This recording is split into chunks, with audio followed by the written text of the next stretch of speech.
we've arrived in Yorkshire.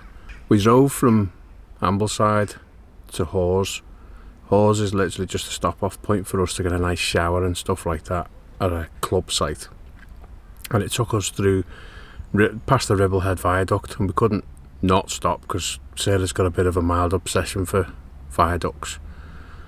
But this site is surprisingly really nice, and I'm not saying I expected it to be crap, but club sites are a little bit vanilla, bit similar to all each other, but I didn't realise it was surrounded by such gorgeous landscapes, and the town we drove through before looked really nice as well. So I think we'll get freshened up. It's like 5:20, I've only just got here. Get freshened up, go for a walk into town, might have a pint and a pub meal. Or a chippy. What? The chippy shop in Hawes serves excellent fish and chips. Fresh fish and chips. We were trying to save a chippy till later on in the trip, but it says on this visitor's leaflet, the chippy shop in Hawes serves excellent fresh fish and chips. What are you to do? It says in here that Hawes, the little market town, is famous for being England's highest, set at 850 feet above sea level, home to awe-inspiring scenery and unique attractions, including the Wensleydale Cheese Creamery. Cheese. Cheese is a kind of meat. What have you got on your left there, love? I've got a ginger ring.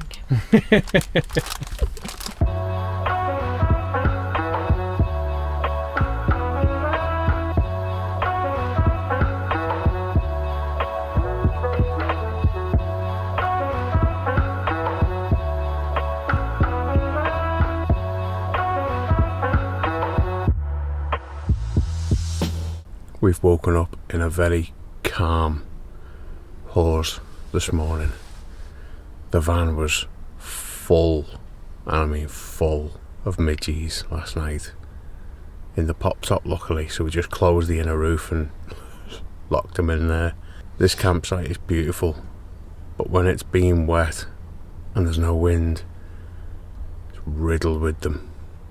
The plan is this morning to get a shower, go and see the market, and head deeper into the Yorkshire Dales.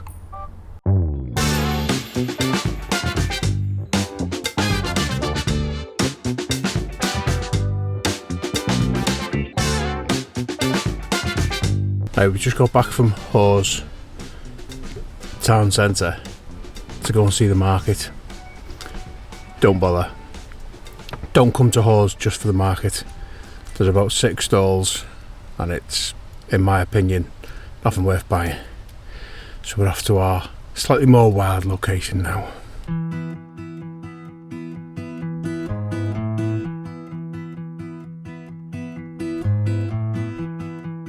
Bloody road was closed, so we've got to do the pass again. Are you gutted? Yeah.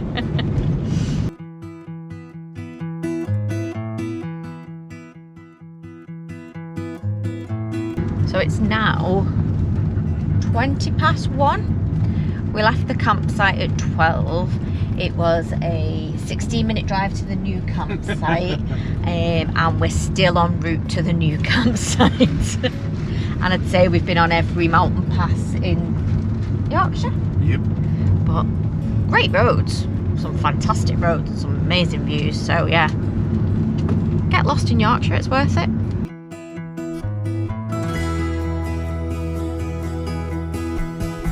We have just arrived, and I think we might have found paradise.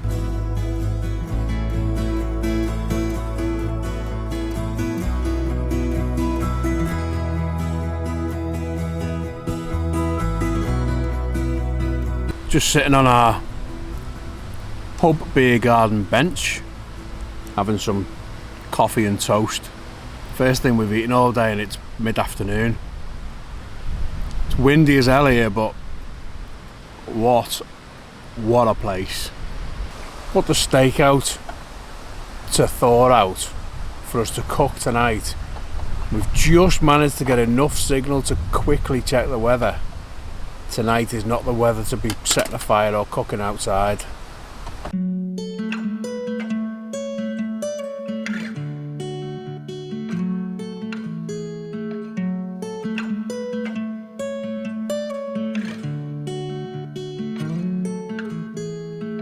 Don't be a stranger in the night. Take a chance for some romance. Don't cover your eyes. Had some really big logs in the bag, so I had to chop a few of them down for the fire. Do you feel stupid, boy? No. I what? Feel like a big baby? What? Tell the people what you did to him. I covered him up because he was cold. He was cold. I covered him up.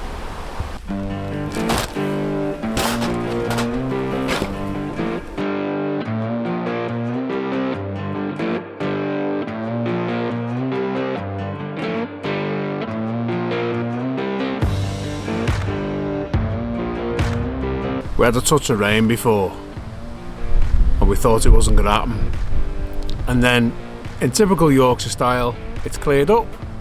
It's still pretty windy, so we thought while the skies are clear, get the fire lit and let's see if we can get this steak finally cooked.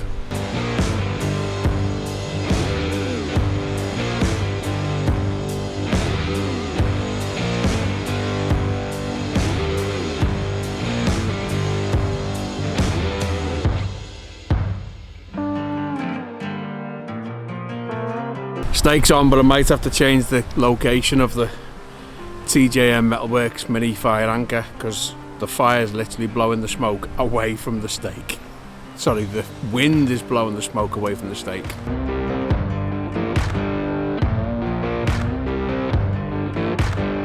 Shit clouds incoming.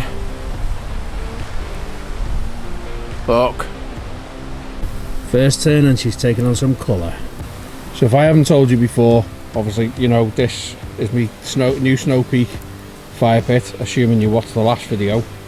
This is a nice big fat ribeye on the bone, and this is the TJM Metalworks mini fire anchor.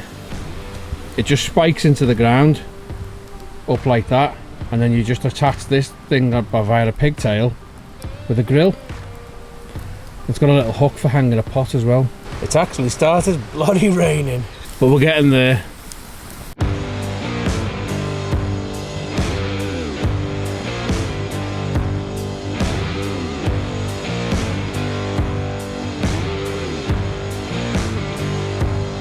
Right, that's about 53, 54 internal. I reckon that's good for searing now. I say it's ideal temperature, it's probably a bit too high, but we've been caught a little bit off guard today with the weather, so let's get a bit of heat in this bad boy.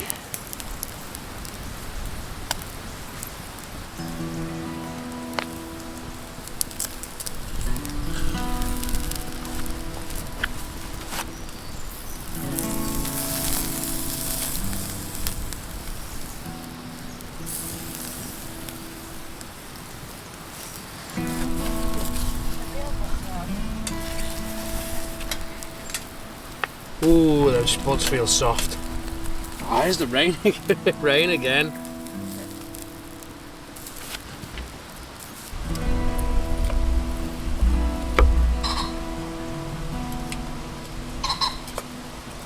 Whoever was watching over us tonight, thank you. We just about made it. Moment of truth, the spuds are well done. Yeah, let's have a look at this steak. This is definitely not the best filming light you've ever seen, but I'm a bit dubious here because we've been up against it, we've kind of rushed it, and oh my god, look at that blush. What a blush. Sheesh. Oh, this knife is good. Might be a little bit rare actually. You alright with that? through, aren't we? A bit disappointed with that. I probably should have put a bit more effort in, but to be fair, the end is a bit rarer than the rest. This midsection looks a bit more cooked, and the heat was all over the place because of the wind taking the heat away. We had a good day out. Time is it? Chocolate time. So the steak turned out surprisingly well, considering the storm we were cooking it in. We've just had a bit of a chilled evening now, and we're just going to have a nice little hot chocolate. And I'm having a peanut butter flavour.